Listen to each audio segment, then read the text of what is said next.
The ring came home on a rainy Thursday in March. Charlotte burst through the door laughing, holding her left hand high so the diamond caught every light in the hallway. I was at the kitchen table, folding the same linen napkins I had folded for her graduation dinner. I set the last swan down, wiped my hands on the apron she once called sweetly vintage, and opened my arms. She let me hug her for exactly one heartbeat. Then she stepped back and the space between us began. His name was Everett. Old shipping money, new expectations. His mother wore camel cashmere and spoke of the resort on the cliff before she ever asked if I took sugar in my tea. That evening we sat in the living room where the grandfather clock still ticked the same rhythm it had ticked through every important conversation we ever had. Charlotte spread glossy brochures across the coffee table, the cliffside resort, glass walls facing the sea, a honeymoon suite that rented for $12,000 a night. I touched one photograph gently. "Will there be a chair for me near you, darling?" I asked. She smiled the way you smile at a child who is asked to sit at the grown-ups' table. "Mother, the tables are very curated. Everett's family is handling everything." I poured tea that went cold. I watched her fingers trace the infinity pool and felt the first small chair being pulled away from me. The weeks after were quiet rearrangements. My name disappeared from the save-the-dates. Phone calls returned later and later. Dinners cancelled because Everett's mother needs to approve the seating chart. I told myself it was normal. Brides become photographs long before they become wives. Mothers learn to sit farther back. That is the silent bargain we make when we first feel them move inside us. One Sunday in April she came alone. She sat on the edge of the sofa, knees pressed together, the way she used to when she had lost something precious. "Mother," she said, studying her manicure instead of me, "the resort is very exclusive. They feel the reception should reflect Everett's world." I waited. The clock ticked. She finally looked up. "I think it would be easier if you just let us handle the seating. You've done enough." I remember tasting metal in my mouth. I remember smiling the small, harmless smile widow's perfect. "Of course, darling," I said. And the chair in my heart was moved another inch toward the door. May arrived warm and careless. The lilacs outside the kitchen window bloomed the same color they had the year Charlotte was born. I watched them open and close from the same chair where I once rocked her through fevers. The messages began as gentle suggestions. Then they became instructions. "Don't wear bright colors, Mother. The palette is ivory and sage. Don't bring Grandma's silver candlesticks. The resort provides everything. Don't expect to sit at the family table. Everett's parents need the space for their cousins." Each text landed like a small stone dropped into still water. The ripples reached farther than she knew. In June came the first seating chart, thick cream cardstock slipped beneath my door while I was watering the roses. My name appeared in tiny script at table 19, near the kitchen doors. A round table meant for staff overflow. I carried the paper inside, laid it beside the cold teacup, and stared until the ink stopped making sense. One warm afternoon I drove to the cliffside resort unannounced. Charlotte stood on the terrace in linen and pearls while Everett's mother pointed at place settings as though she had arranged every wave in the sea below. They did not see me at first. I stood beneath the pergola and watched my daughter rehearse a reception that had quietly moved me behind the kitchen doors. When she noticed me, her smile thinned. "Mother, we're doing a walkthrough. It's very detailed." Everett's mother did not turn around. I said I only wanted to see how beautiful everything would be. The events manager appeared and gently guided me toward the service corridor. "Mrs. Harrow, perhaps another day. The bride has a tight schedule." I let her lead me out past the folding chairs already stacked for staff meals. The glass doors closed behind me with a soft, expensive sigh. That night I sat in the dark dining room with the seating chart in my lap. I ran my thumb over the tiny printed letters of my name and felt the years of bedtime stories and college tuition and every scraped knee fold themselves into a very small, very cold place inside my chest. I made tea I did not taste. I looked at the photographs on the sideboard, Charlotte in pigtails, Charlotte blowing out 18 candles while I held the cake steady. And somewhere between the second and third photograph I stopped waiting to be moved back to the table. July pressed hot against the windows. One evening I went to the attic to find the box of Charlotte's childhood seashells we once collected on the very beach below the resort. Behind the cedar chest, wrapped in oilcloth and tied with the same navy ribbon I used for her father's love letters, lay the small rosewood box he placed in my hands the week the cancer finally won. I carried it downstairs and laid it on the kitchen table beneath the same lamp we used for homework and hospital forms and every promise we never broke. The little silver key still hung on its chain around my neck. I had worn it for 19 years without knowing the hour it would matter. The lid opened with the softest click, as though it had been waiting to exhale. Inside were share folders, insurance papers, and one thick cream document folded like a secret. I unfolded it slowly. The deed to the entire cliffside resort, land, buildings, every suite, every key code, signed over to me alone in 1987, the year Charlotte was born. A quiet purchase my husband made with the money his own father left him, never told a soul, not even me until the end. At the bottom, in his careful handwriting that still looked freshly inked, if anyone ever seats you behind the kitchen doors, change the lock codes and spend the honeymoon in the bridal suite yourself. Let the sea remind them whose tide always returns. Beneath the deed lay a single postcard of the resort at sunset, the honeymoon suite circled in faded blue pen and the words, "For Eleanor. Always yours. Always home." I read until moonlight laid silver across the table and the unpaid seating chart. Then I read again by lamplight while the lilacs outside the window closed their petals against the dark. I closed the box, laid my palm on the warm rosewood, and felt the house breathe with me for the first time in months. That night I began changing codes the way moonlight changes across water, slowly, completely, leaving no footprint. I kept the original deed on the table beneath a vase of white peonies that opened and closed with no one to see. Some nights I walked the long hallway touching the walls he paneled himself. I left every light burning because darkness felt too forgiving. The silver key now hung openly against my heart like a second, steadier pulse. And every morning I laid the deed beside my teacup and watched the light move across the embossed crest that had never belonged to Everett's family at all. I was no longer waiting for a better seat. I was simply preparing the suite 1201 for its rightful guest. August arrived golden and deliberate. I rose early, made coffee I barely tasted, and opened the rosewood box each morning like a quiet liturgy. I laid the deed in the center of the kitchen table, weighted with the same crystal vase that had held my wedding peonies in 1976. I telephoned the resort's security office from the village library on Wednesdays when Charlotte thought I was at the senior center. I used the soft, slightly confused voice of a widow who just wants to be sure the bridal suite is ready for my daughter.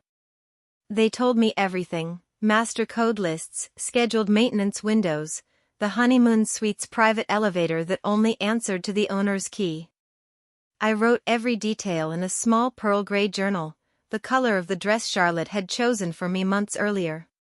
Page by page the journal filled with quiet lightning. At night I changed codes the way fog changes across the cliff, slowly, completely, unseen. Never enough to trigger an alert, always enough to matter when the final door refused to open. By September suite 1201 answered only to the 6-digit sequence I entered the day Charlotte learned to walk. Charlotte came once in October. She swept in wearing cashmere and new certainty, carrying final seating charts and place cards in gold ink. She spread them across the kitchen table without seeing the deed beneath the vase. I poured tea she did not drink. She looked up and noticed the pearl gray journal. Her smile thinned. Mother, you're not still keeping notes, are you? The planner has everything. I stirred my tea once, twice. Just remembering, I said. She laughed the way you laugh at someone who still writes letters by hand. Then she gathered her papers and left without noticing the peonies had been changed to white, the exact shade of the linens she would never sit beneath as the most important guest.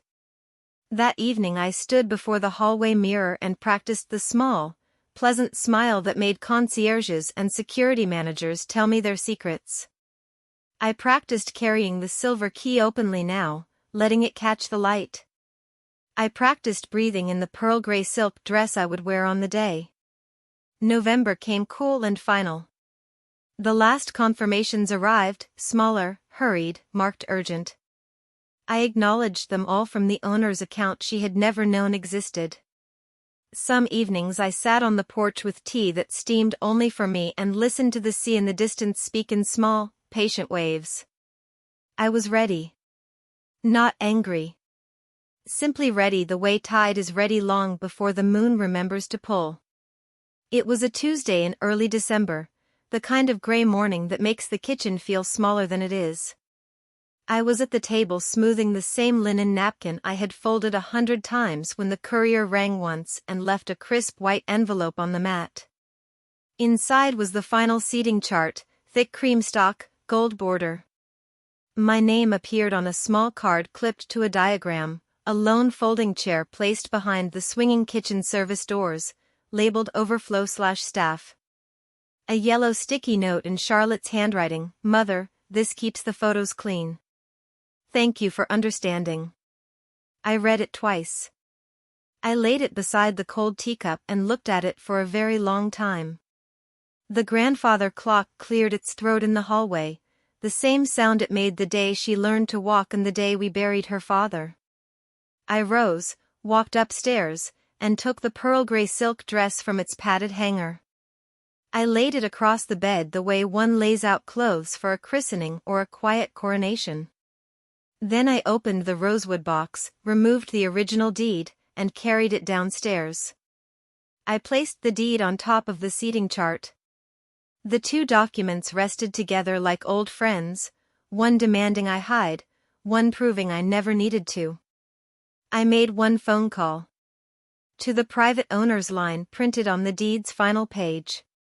The concierge answered on the first ring. I said only, reserve suite 1201 for Mrs. Eleanor Harrow, arrival this evening, duration 1 week. No disturbances. She replied, of course, Mrs. Harrow. The Ocean View Terrace will be waiting. I hung up. I wrapped the deed in soft cream tissue, slipped it into the pearl gray clutch, and packed the small overnight case I had kept ready since November. I left the folding chair card on the table beneath the crystal vase, unanswered and unnecessary. The drive to the cliff took 40 quiet minutes. The gates opened before I reached them. I parked in the owner's space beneath the pergola and walked through the private entrance that had my husband's initials carved in the stone arch. Inside, the staff greeted me with small, knowing smiles. They had been waiting for this week longer than Charlotte had been planning her perfect day. I smiled the small, pleasant smile I had practiced for months and asked only that the champagne stay chilled until I rang. Then I took the private elevator to suite 1201, entered the new code, and watched the doors close on a world that believed it had seated me behind the kitchen. The reception unfolded beneath crystal chandeliers and winter moonlight. 200 guests in velvet and silk raised glasses to the bride and groom while the sea beyond the glass walls kept its own quiet council. I watched from the terrace of suite 1201, pearl gray silk catching the breeze, a single glass of champagne in my hand. At 11:30 the newlyweds appeared in the private corridor, arms linked, laughter bright with victory and champagne. Everett carried Charlotte over the threshold the way photographs demand. They reached the double doors of the honeymoon suite, white roses woven into the handles, the brass plaque gleaming, bridal suite 1201. Everett waved the key card with theatrical flourish. The lock flashed red. He laughed, tried again. Red. Charlotte's smile faltered. She took the card, swiped. Red. The concierge appeared at the end of the corridor, hands folded, expression perfectly neutral. May I assist? Charlotte's voice rose, thin and sharp.